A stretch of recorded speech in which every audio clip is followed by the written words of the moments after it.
Hey, Matt from Lawrence Systems here, and today we're talking about dashboards, start pages, and something right in between.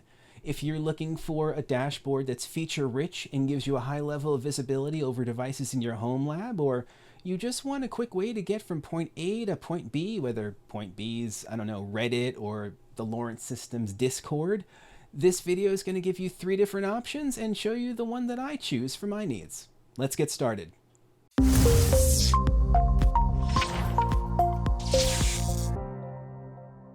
I figured that today's start page video would be a perfect excuse to head over to Micro Center and pick up a brand new Raspberry Pi 5, so it's exactly what I did. And not only that, I decided that I want to 3D print a case for it, so I picked up some PLA. Pretty cool stuff. I went ahead and printed a handful of cases, different kinds, different styles to see what I liked. So there was a handful of those that got printed. Ultimately, ending on this one right here. I like this case. We're going to assemble it in a second, but first I wanted you to see the Pi 5 and the active cooler that it has attached to it. Now let's go ahead and finish assembling this case. It just snaps into place. And we are good to go. Let's get started with Homarr, a simple yet powerful dashboard for your server. That's exactly what it is. That's a great description. It's succinct and accurate. Homarr is something I've used here in my workspace environment in the past. It gives you access to apps very easily, different integrations between it and services you may be running locally, as well as at-a-glance stats on, say, the health of a server, CPU usage, memory usage, how much data storage space is available, all at a glance. That's a lot of information in a very small space. And if you need information presented in that dense of a manner, Homarr is an amazing option. Now, let's quickly move on to the installation. If you're here at their homepage and you head over to documentation and then go to installation, there are plenty of ways to get the system up and running. Now, today what we're going to use is Docker. I've got a Docker Compose file already on my Pi 5 for us to use, and just want to take a look at what they have here. Now you can see it's a very basic Docker Compose file. We've got the container name, the image. We're going to make sure that the container continues running unless it's explicitly stopped. We've got 2 volumes. The first volume is used for the Docker integration so that Homarr has access to understand what containers are and aren't running. The second volume is where we're going to keep data. You're probably going to want to change that path to something that suits you better. Now for the environment, we've got this encryption key, and you may be thinking, wow, I should change that. Don't worry about it, because each time you reload this page, that key is going to change. For example, it starts B96. Let's reload. Hey, CA9. So you can just go ahead and copy and paste that and make minimal changes. And that's exactly what I have here. Let's take a look on my new Pi 5. Actually, there we go. Pretty much the same thing you're seeing, except whatever my encryption key happened to be when it was generated. And the path for the volume on the host side is in /storage docker homarr app data. Let's go ahead and run it.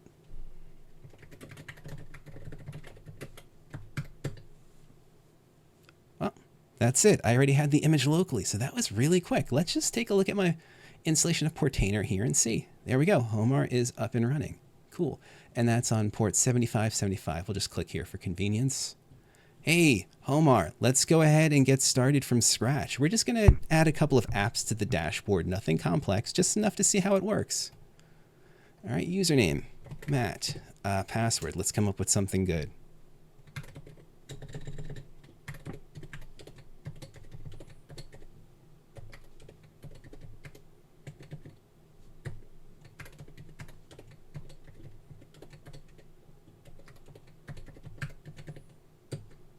Nice. All right, we are in analytics. Go ahead, take all of my anonymous information for now. You're only going to be running for a little bit anyway. No need to index or do anything like this because it's going to be in an internal space. There's no indexing or spidering taking place. Continue. All right, let's create our first board. All right, let's name this Matt's board. Oh, I guess it's invalid because an apostrophe. So let's just name it default. Hey, default is available. Create. Default open board. Oh, there you go. that is my first dashboard. It's pretty empty. It's a minimalist dashboard, but we're going to change that. There's a little icon of a pencil here that enables us to go into edit mode. And what we're going to do is just create a new item. We've got plenty of items to choose from, which is pretty nice. We can select apps, which essentially just become icons that are launchers to different sites, bookmarks, calendar information, media streams. If you're running any type of DNS-based ad filtering software, you could usually get the statistics on how it's functioning right here into your dashboard. Same thing goes with Minecraft servers. That's pretty cool. System health monitoring. I'm going to show you a nice widget for that before we finish up this demo. But the first thing I want to do is just add an app to the board. So I've done that. No app. There's nothing here because I haven't configured it yet. Go ahead and click Edit Item. Choose an app. Well, we have to create one. Let's click here to create an app. And we're going to go with Nginx Proxy Manager, just because I could remember the IP for it. Or actually, I can remember the host name. All right, we'll go with the SVG just because it'll scale nicely. Nginx Proxy Manager is really neat. It is. And the address internally is going to be HTTPS proxy, I think. Yeah, that looks pretty good. Let's go ahead and create. All right, the application has been successfully created. Let's go back to my board, open board, and do this one more time. New item, app, edit item. Nginx Proxy Manager is now in that list. When we click it, we want to make sure that we open up in a new tab. We want to see the app's name here. The description tooltip isn't really important to me, so I'm going to leave that disabled. And status check, at the moment, I don't have it doing a check, so we're just going to leave that disabled. Hey, Nginx Proxy Manager. Great. Let's get out of edit mode. And this is our dashboard with an icon on it, an app, a link to an app. So if we click here, hey, look at that. It's a login to my local instance of Nginx Proxy Manager. Not bad. Now let's do one more before we move on to the next dashboard project. I want to look at system health monitoring. Now this requires an integration with another tool, and the tool that I chose for this is Dash. It's another open source project. It's a quick download, and it's pretty cool looking if you just want a quick look at what's going on with regards to the health of an individual machine. So now that we've got this integration here, we're going to edit item, and we're going to pick an integration. Now, of course, I don't have an integration in place, so let's go ahead and make that. New integration. You can see we have tons of services here that we can work with, and we're going to go with Dash. Ooh, Home Assistant. We're going to have more on those very soon, folks. Now, the URL that I have to Dash can be retrieved right here. It's just the same Pi's IP, and it's running on port 3001. Pop that in here. There are no secrets needed for this integration. I don't think we need an app for it, so let's leave that alone. Test creation. Boom, creation successful. Let's go back to our board and get it set up. Once again, new item. System health monitoring. Edit item. There's our integration for Dash. And we want to see CPU info. Yeah, hey, I'm in America. Let's go Fahrenheit. Memory information, file system info. We're going to leave this default for the moment. Save changes. And hey, look at that. Let's just resize so it's a little bit more usable. Maybe move it over to the side here. And we can see that the Pi's current CPU usage is hanging out at 50%. We're using a little bit under a gig of memory, and maybe an eighth or so of the storage on the micro SD card is currently occupied. Okay, well, we just accomplished something very quickly with this dashboard tool with Homarr, and I think that's awesome. Think about how this could work for you in a home lab environment if you've got 6, 12, maybe more machines, virtual machines, what have you. You can get an idea of their health at a glance. Is that better than monitoring software? Probably not. But it's really great to have access to something this easily, especially if it's on a single tab in your web browser. It doesn't have to be your start page. It can just be a tab that you visit regularly to look at more information on the health of your network or to get to locally hosted apps. Either way, it's incredibly handy. There's much more that can be added here. If you find this interesting, the ability to quickly get to applications on your network or outside as well, and get things like basic health or understand what exactly is going on in your network at any one given time, Homarr is an excellent option for that. I'd say that Glance, our next project we're looking at today, is somewhere between a dashboard like Homarr and the start page like Flame that I use. It's definitely information dense, but it's more based on feeds of data than anything else. And it's also based on YAML, which can be easier, I think, to work with at times. And if you'd rather work on editing the settings for a dashboard in something like YAML, then I think Glance is worth a look. Let's go ahead with an installation and see what you think. All right, now we can see the two folders that were created along with the Docker Compose file. Let's just take a quick look at the Docker Compose file and see if there's anything we need to change. All right, we've got service here, Glance, container name's good, the image is good. I mean, realistically, it generated everything for us, so I expect it to be good, but I just want to check. And I do want to uncomment this line because I do want to make sure that the app has access to exactly what's going on within Docker. All right, let's get going.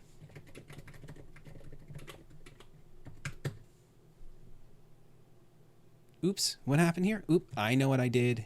Hold on.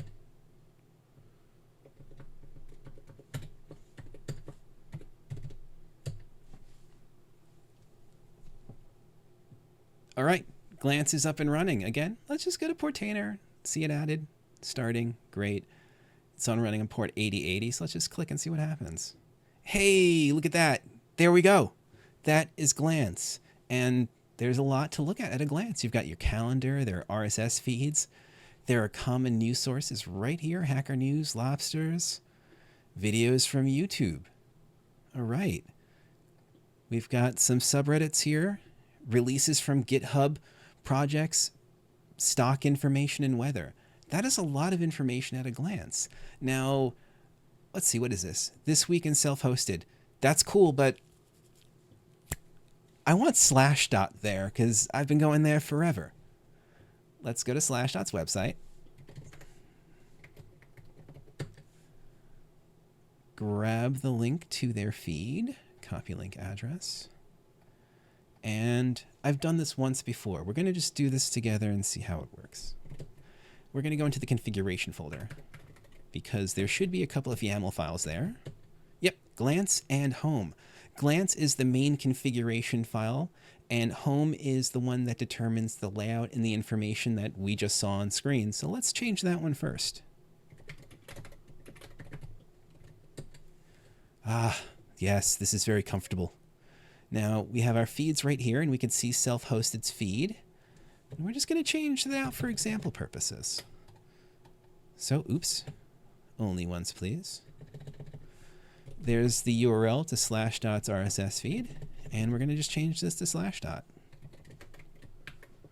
Save the file, and go ahead and give it a quick reload. Where are we? Right here? Yes, cool.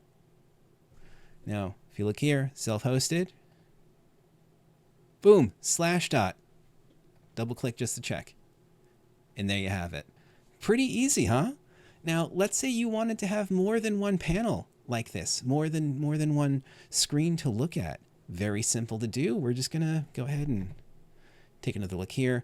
And we're going to copy home to something else. So home.yaml, let's call it work.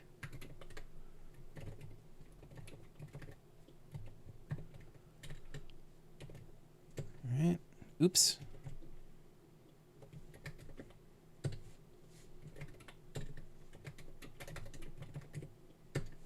All right. We were looking at this earlier as home, and now let's just rename it to work for now. Work. All right. Now that we've done that, I believe we have to take a quick look at the main file.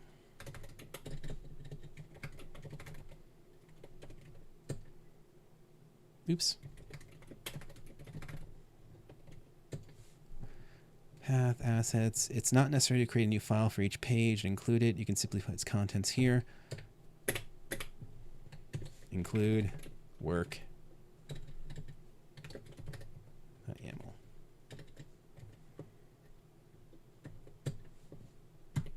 Oof, that's what happens with a long day of typing.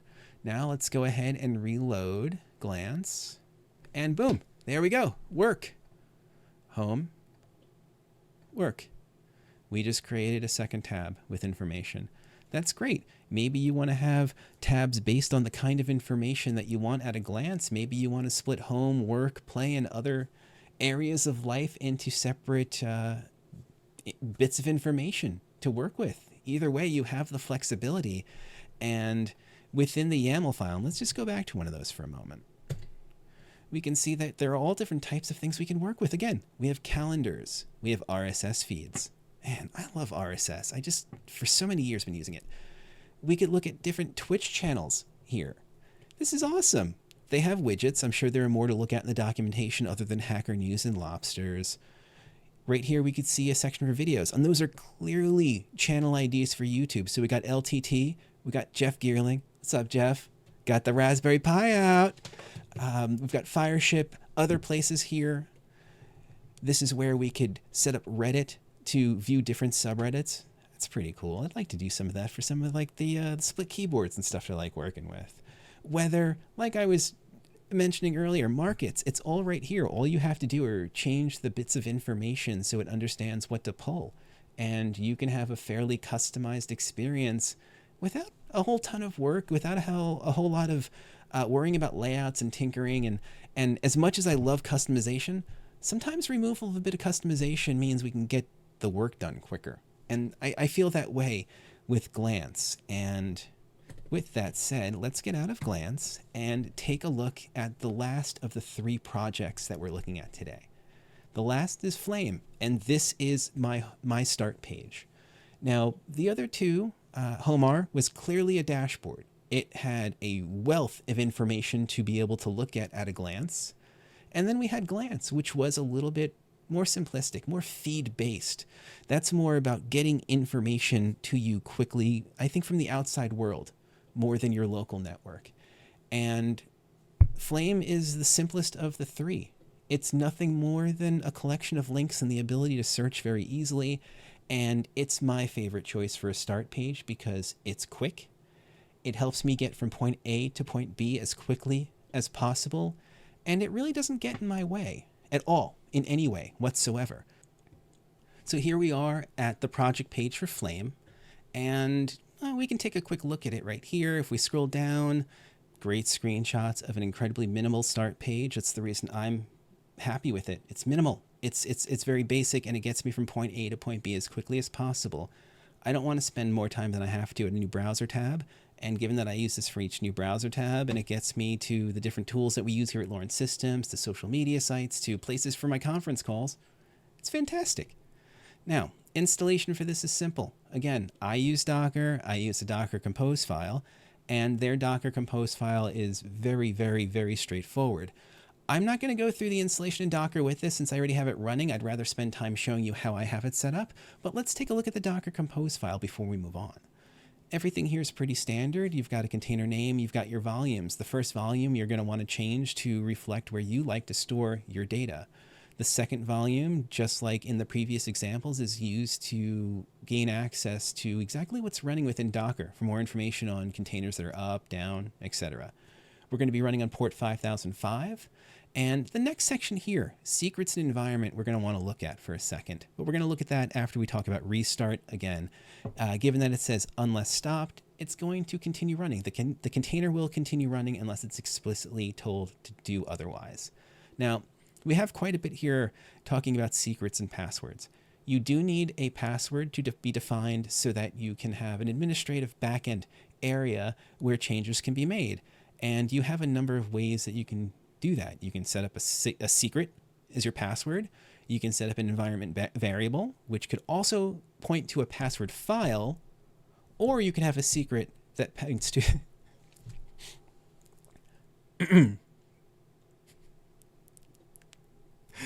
I'm leaving that edit here. I'm leaving this edit in because I like how many different ways you can work with secrets, and I just got tongue-tied. But There's the secret section where you can specify a password, or you can specify the path to a password file.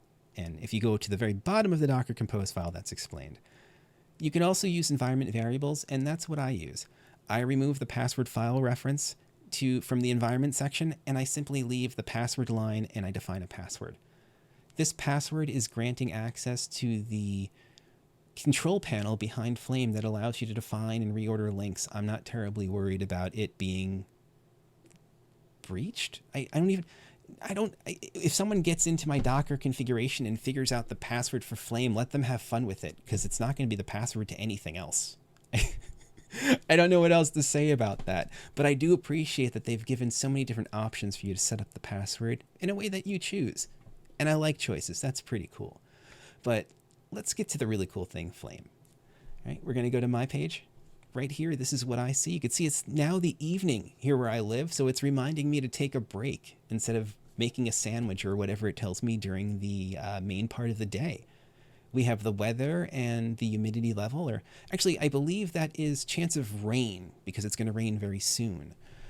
We have a section with applications, which are just links to different things I use during the day. Yeah, we use a lot of Gmail. You can see I've got a bunch of self-hosted things here. I've got Olama.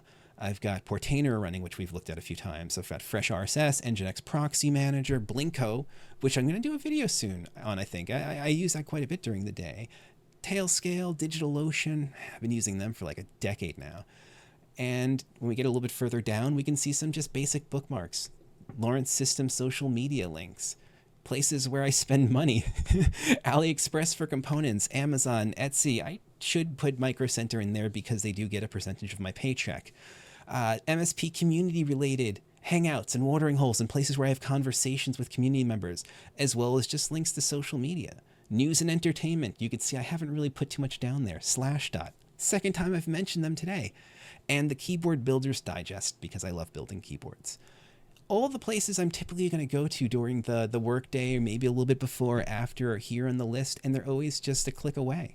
I like that a lot. Now, let's say I want to make a change to something here. All I need to do is click on the settings icon in the bottom left-hand corner of the screen. I can change my themes here. Oof, no thank you. Oh, wow, let's find something that's a little more chill. What was that? Pumpkin.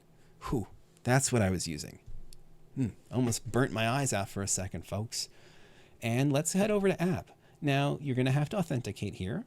Hopefully, I remember my password. If not, we could just pop into Portainer because it's an environment variable. Oh, yes, I'm logged in. Okay, cool. So we've got the theme. We've got some general things here. You can set the order by which the items you add to Flame are ordered on your screen. You can set particular options related to pinning apps and bookmarks. You can search. You can define a search provider. And there's a ton here listed. You can go DuckDuckGo if you want. You could even just go IMDb or something if you really want to get super specific. I think it's great that you have that level of option here. You've got different options for your interface, custom titles, whether or not you want the search bar at the top to appear. I like it. It's fantastic. Weather, if you have a key for weatherapi.com, you put it in here and you can add your latitude and longitude and get exactly the weather for your location. I love that, especially since I see it's beginning to rain outside. Docker host. I don't have this set up for myself right now, but if I did, I would be able to see what is and isn't running locally. CSS is where I add my custom CSS. That's how I'm getting this nice little grid background and some of the fonts that are in place. And since some people asked about it, boom, I'm going to make sure that this gist that I put together inside of GitHub is in the description of this video. So if you want to go ahead and have that same kind of look as mine, go for it. I think it looks pretty sweet. Last button is app. Again, that just takes us to the authentication information. Now, if we want to add, say, a link to the application section, it's as easy as clicking on applications, seeing everything that we have here, and adding a new one. I think that I'm just going to go ahead and add the Lawrence System shop as an application. That way we could look at it. Maybe there's a coupon or something there. I don't know. Let's take a look. LTS online store, app URL. Shop, I believe. Shop.lawrencesystems.com, maybe. We need to give a description. Pretty cool stuff and things. Highly descriptive. We're going to grab the name of an icon from Material Design Icons, which is linked to right here as a reference, so it's easy to get to. Grab an icon that's going to look good. App visibility. Yeah, of course we want it to be visible. Add new application. Let's close this window. And we can see LTS Online Store is there, and it's the first item in the list. Let's move it down a little bit. It doesn't have to be the first item. Let's make it like the fourth item or something like that. Go back, and there we go. LTS Online Store. Pretty cool stuff and thing. I thought I typed things. Oh well, typos are cool. And there we go. Hey, use Fedora 15 for 15% of all headwear. Damn. You would think that maybe I did that. I like how it looks like an old Wares kind of like keygen. Anyway, that is Flame. I hope that this video has been helpful in showing you a few different options that you have, from fully featured data-rich dashboards to simplistic minimal start screens and something in between the two. I think that having a screen to look at when you open up a tab in a browser that's more than just, say, a blank screen with a multicolored logo and a search box is a great thing to have. And speaking of search boxes, I forgot one last thing. Search. So yeah, let's take another look at my screen really quickly. If you look here at the top of Flame's page, there is a horizontal line. And that may look like the beginning of a heading or the framing in of a page or something, but it's not. It's search. How do I Google? Boom. To Google, simply type google.com into your browser's address bar, then enter your search. I'm not going to finish that for you. We don't need to go through that. We've gone through everything we need to go through today. I hope that this video was helpful. I hope that it gives you some options for dashboards, from the complex, feature and data-rich Homarr all the way down to a minimalist start page like Flame and Glance, which is, I think, somewhere right in between. Now, if you have a dashboard or a start page or something else that you like to have access to from your browser for quickly browsing information, gaining visibility over your network, or anything in between, let us know in the comments. Let us know in the forum. Join us in the forum, hang out with us in the Discord, and I don't know, maybe get a shirt or something from that site I just set up. And until I see you, have a good one.